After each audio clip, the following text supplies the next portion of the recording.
celebration of St. Paul University Quezon City's Diamond Jubilee, welcome to Tipol Talk. I'm Pia Revilla, your host for today. For today's Tipol Talk, welcome to Chika-reer, a career talk on how to prepare communication students for the different media professions. And as a mass comm student, excited na ako sa episode natin today. So stay tuned and we will be right back. And we are back for our first segment. We will be joined by a fellow communication student from St. Paul University, Quezon City. She is the former president of Polinian Student Government for the academic year 2020-2021. She is none other than Miss Justine Masilang. Hi, Justine! Hi, Pia. Thank you for having me in your show. Of course. So let's talk about your experience in your internship. What was it like working virtually? Balita ko, nag-enjoy ka daw sa internship mo. Tama yung balita niya. Super nag-enjoy ako, although virtual nga siya. Very challenging yung virtual, since super limited tayo to do computer works, like written works. Siyempre, pag mass comm, iba kapag face-to-face, di ba? Like, gumagalaw ka, tumatakbo ka sa mga field. Pero, super challenging na na-limit nga lang tayo dun. Pero ang mahalaga naman sa akin is, marami pa rin ako natutunan na lessons na alam kong magagamit ko in the near future. So, challenging siya kasi madaming limitations, pero, at saka maraming sayang na feeling, no? Pero, for me, it's still a worthwhile experience. Can you share with us your favorite working experience in your internship and how can you relate it sa experience natin sa school production? Like, ano yung mga learnings na nakuha mo through online practicum natin? Yung favorite kong part is yung I was tasked to interview the staff para ma-update yung website ng Imagic, which is yung pinagtrabahuhan ko. So, favorite ko yun yung interview since sabi ko nga na-limit tayo mostly sa computer works, sa mga written works. So, yun yung parang time na magkaroon ng interaction, makausap ko yung ibang tao. So, favorite part ko siya and it's nice kasi hearing other people stories din since inspiring, nakahelp din siya sa akin in a way na mag-grow din as a person, na motivate, diba, as a trainee. So, ayun, na masaya matuto sa mga karanasan ng ibang tao. Favorite part ko yung interview and for me, yun, very mass comm siya. What advice can you give to our younger batch of communication students out there when applying for their internship and how they should prepare? Advice ko lang, research online ng mga companies ahead of time. Bawal mag-cram kasi mahirap yung, ayun na yung OJT, mag-start na tapos wala pa rin tumatanggap sa yung company. Yes. Tapos, look for lots of options, hindi lang online. It's okay to ask help from your mentors, teachers, baka meron silang suggestions, recommendations, ganun. Kasi sa case ko, nalaman ko lang din yung Imagic because of a professor. So, hindi natin alam saan tayo destined ni Lord ilagay na company. So, baka mahanap natin siya through other people or through online. Next, siguro better din na yung kukunin mong work is yung talagang interest mo na. Kasi parang isang step na yun para matrain ka na agad. And do lots of research before mag-start yung OJT and even before mag-start yung job interview para kasi plus points din yun na marami ka nang alam about the company. Hindi pwedeng papetiks-petiks lang. And also, be confident. Like, isipin mo na totoong work na yan, hindi ka isang estudyante, like 1 month lang tayo sa OJT, so isipin mo totoong nag-work ka na, like earning ka na. So, it would help you din na ma-build yung confidence mo. And lastly, be committed lang din. And do and give your best even before pa mag-start yung OJT.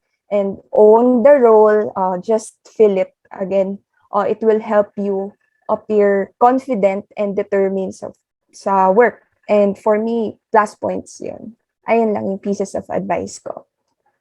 Be committed and be confident. All right. Thank you, Justine, for your time and sharing your experience about your virtual internship. Don't leave, mga ka-people. We will be right back after this short break.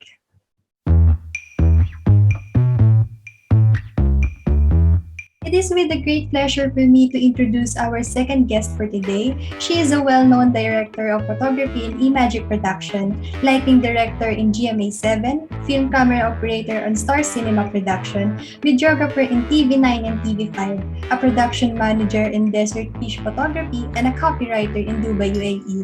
She is also the executive producer of numerous prestigious pageant here in the Philippines. Can you believe that? So without further ado, I'm proud to introduce to you Miss Mariel Cruz. Hello, good afternoon. Hi, Miss Mariel. We know how much of a busy person you are. So thank you for being with us today. How have you been po? I'm okay. Thank you for having me. Okay, that's good to hear, Miss Mariel. As a part of St. Paul University, Quezon City, I know and understand the eagerness of students to achieve their goals and secure their future. As a successful cinematographer, can you share with us your experience with cinematography as it may be a happy, hard, or challenging experience? Lahat yun. Happy, hard. uh, the experience being a cinematographer is, for me, it's a this is a personal thing I'm saying right now. Kasi if it's your passion kasi ano iba yung pakiramdam, hindi mababayaran, hindi matatawaran, ganun. So, you won't even call it work. So for me it's always parang I'm off to play today. So ganun. Marami ring hardships, especially during my time when there were really a few female practitioners in the industry. So naranasan ko yung discrimination, yung mga ganon. But I was able to go through it naman. Marami kasing nung time na yon, especially parang yung time na when I was starting out, male dominated pa yung industry eh. So walang naniniwala, walang nagtitiwala na I can pull it off or I have the talent, ganon. So kailangan talagang ipakita mo sa kanila, kailangan talagang gawin mo kung ano yung kailangan mong gawin to show them that na kaya mo, na you have the talent. So yun lang naman yung hardship na naranasan ko before. But after that, nung nag-start na rin dumami unti-unti yung mga female practitioners sa industry, medyo naging smoother na, and mas naging happy na yung environment. What were the things that you wish you knew when pursuing a career in this path? Okay, well, looking back, I wish I was able to plan my career path better. Thinking about it now, I never really had a plan eh. I just took projects and went to work. I wish I was able to plot it better. For example, teaching wasn't even in my thoughts then. Pero nagturo ako sa Lasal Antipolo ng Visual Arts and Communication. I mean, it's not in the plan, but it happened. I think the takeaway there is taking every opportunity that comes along. Okay po. As a communication student who wants to pursue a career in production, I'm speaking of behalf of my class po. Can you give tips and tricks on how to ace the application in this field? Okay.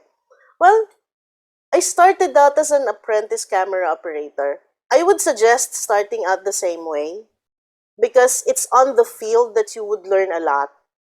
Also, get to know a lot of people, network with people in the industry, and of course, build your reel as early as possible. Shoot lang ng shoot. It would also help a lot, if you know how to edit.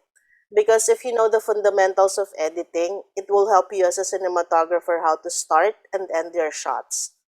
And lastly, as early as possible, try to discover your film voice. It's what's going to separate you from the rest.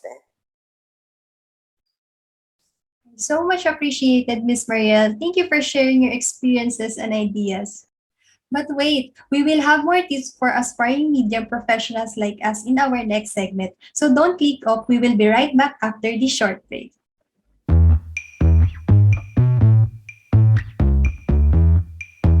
And we are back, mga ka-people. For this segment, we invited another special guest. She is a graduate from University of the Philippines, Diliman, with a bachelor's degree in broadcast communication.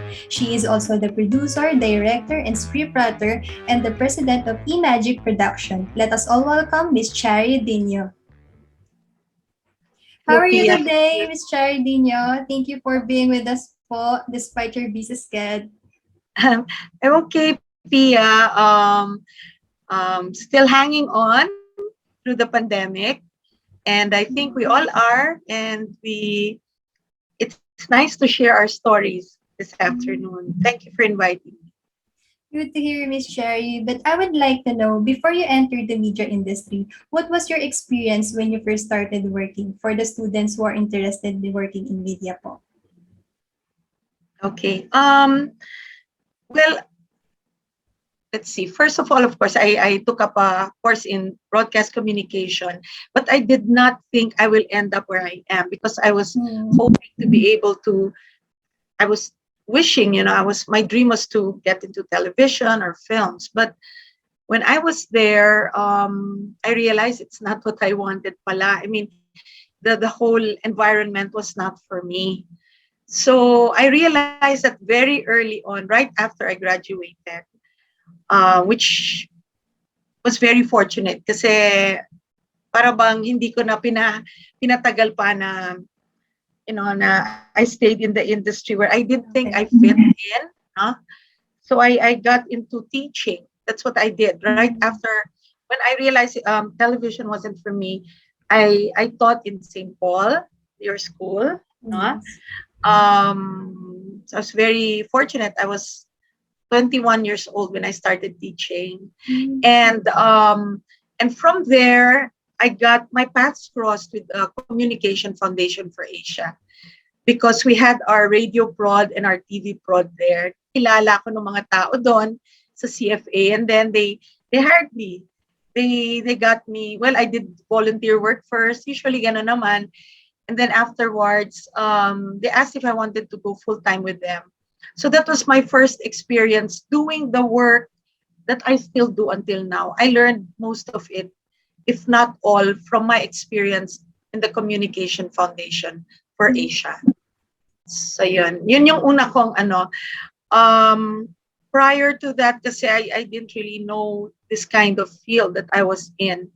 Hindi masyadong tinuro yata sa amin sa school.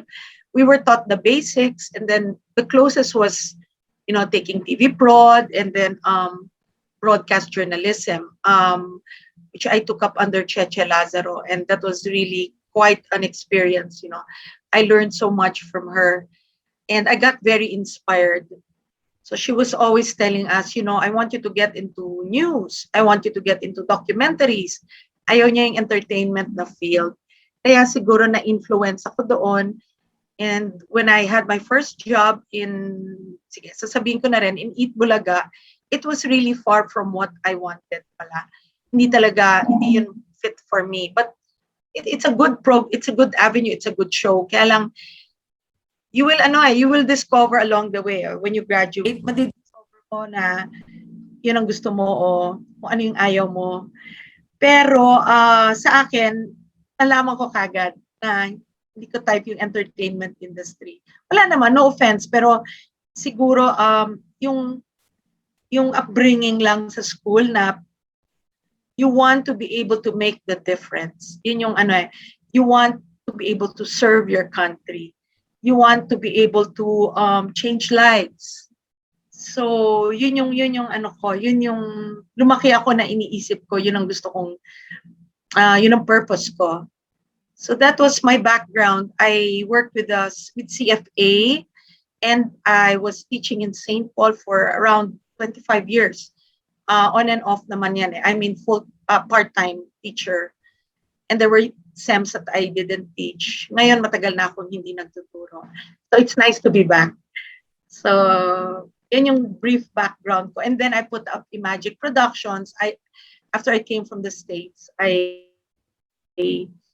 decided why not pursue my dream, no, of doing something like CFA. So I started just by myself. I was solo. I was my first client was St. Paul. Sila yung nagtiwala sa akin. And schools were my first clientele. And then after that, slowly lang, you have to be patient kasi when you want something, you cannot have it right away. You have to sometimes you have to make mistakes. You have to fall down, di ba? You have to go through difficulties para natututo ka, no, Pia? Kaya, and so here I am.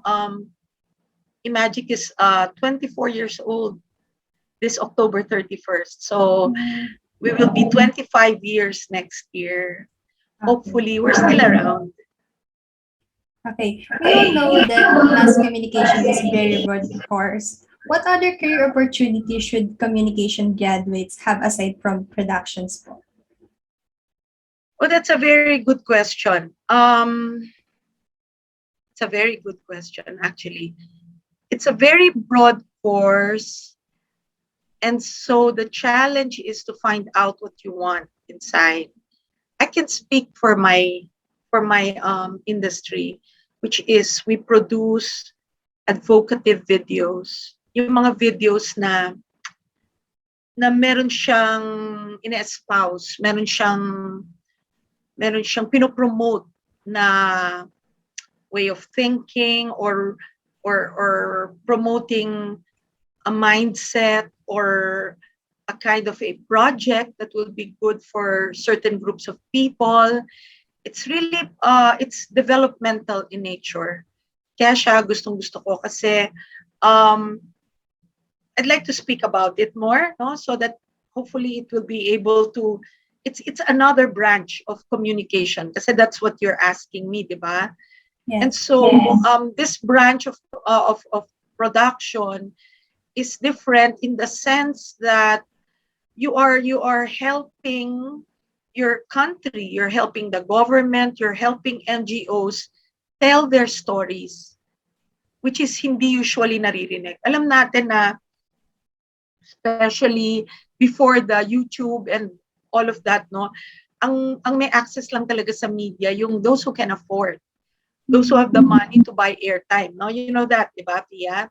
So paano na yung mga small people's organizations katulad ng mga, let's say, ng mga Muslim communities, mga farmers, mga OFWs, mga children, yung mga all the different sectors na mga fisher folk, ganyan, mga PWD, na wala naman silang pera talaga to tell their stories. So that's what Imagic does.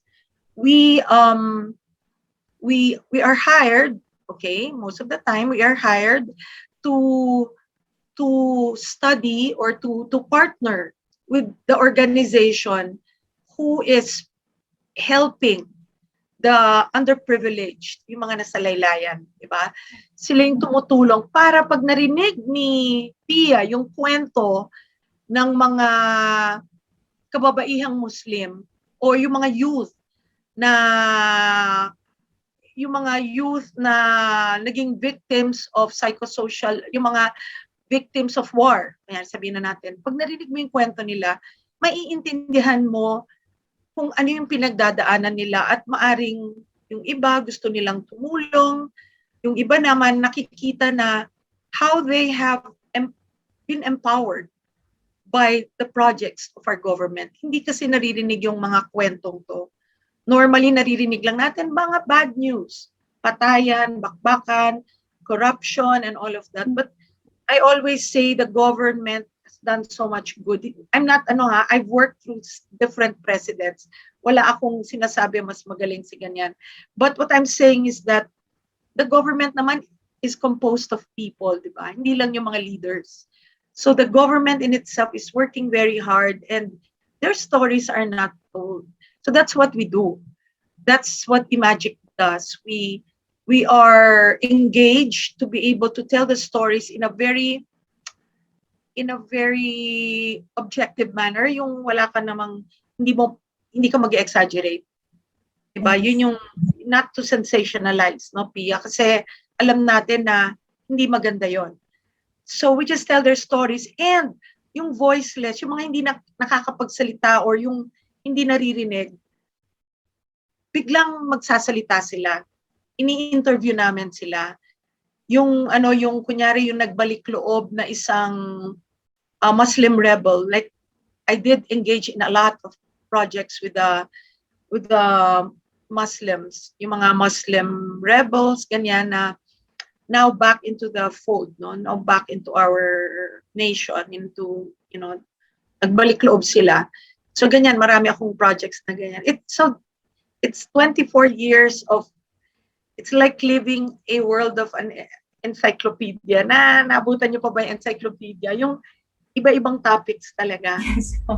Para kaming maliit na parang repository of information of different kinds.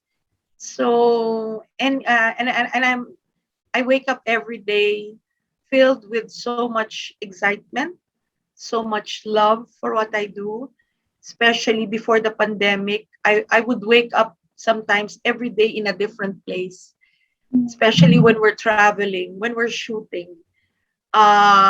We would be brought to different islands, or let's say the whole Zamboanga Peninsula. Araw-araw pagising namin, nasa ibang lugar kami.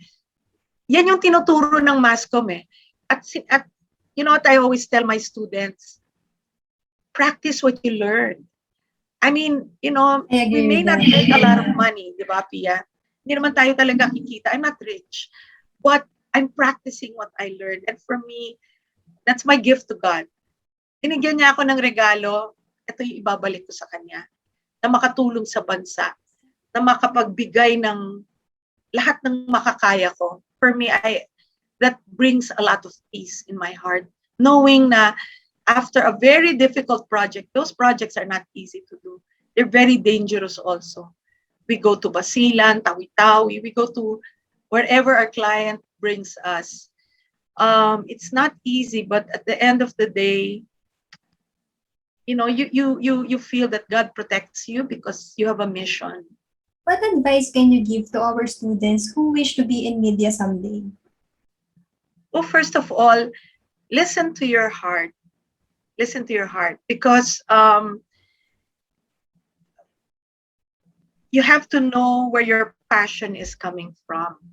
You cannot force yourself kasi to be excited if let's say, for example, you are thinking of, you want to earn a lot of right away. Well, that might be difficult.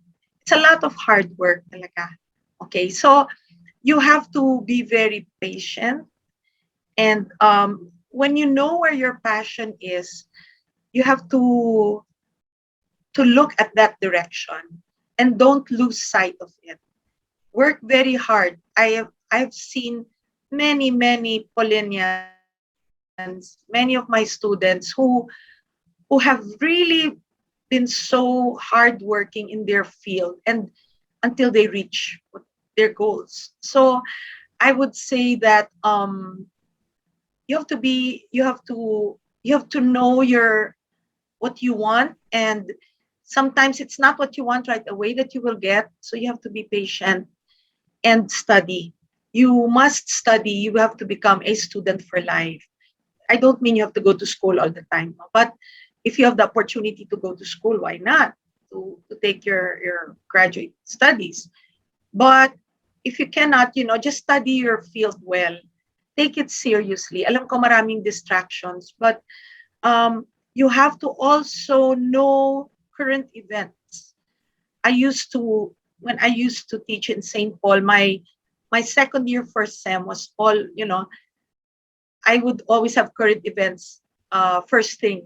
Let's say when I'm teaching, first 30 minutes about the news talaga yan. Because media, it's knowing what's going on around you. That's mass media, being able to tell stories and knowing everything that you can around your with what's happening around you. What else? Enjoy it. enjoy it even if, it's difficult.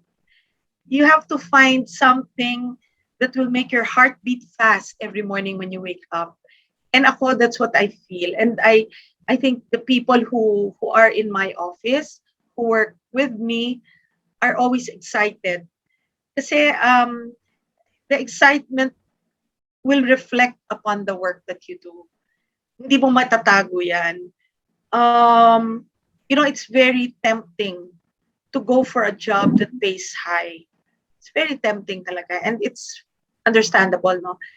But you know what? At the end of the day, sometimes money cannot buy the joy that you will experience when you are in the kind of field. I'm not saying just my field. I mean, there are so many different fields that you can get to. No? If you find what you are looking for, it's worth more than the money that you will get. Talaga, I promise you that, Pia. You will enjoy it, and working is like playing. And with me, so many years after, I graduated, I'm still loving the work that I do.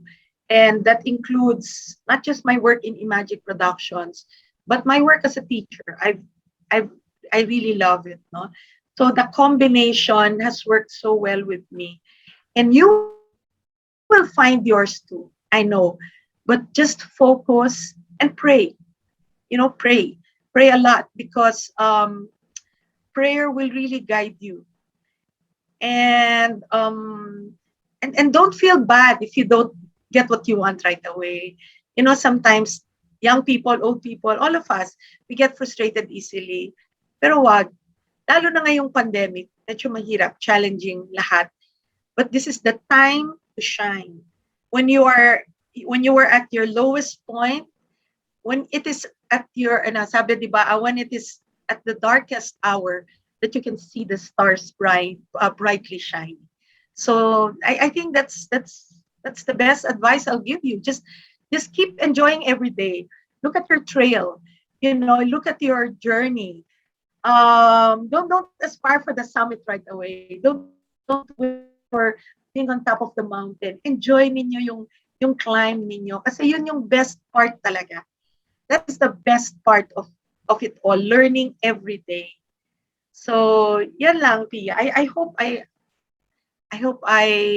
made a lot of sense. All right. Thank you, Miss Diño, for sharing your wisdom with us today. I know that our viewers were able to gather a lot of information from today's segment, especially the communication student out there. Stay tuned. We will be right back for our final segment of today's episode.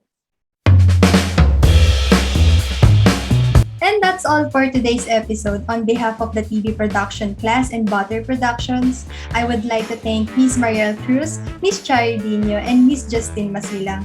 Watch out for more of our exciting episodes. Don't forget to subscribe, like, and share this video, and click the notification bell to be notified of our next episode. See you next week!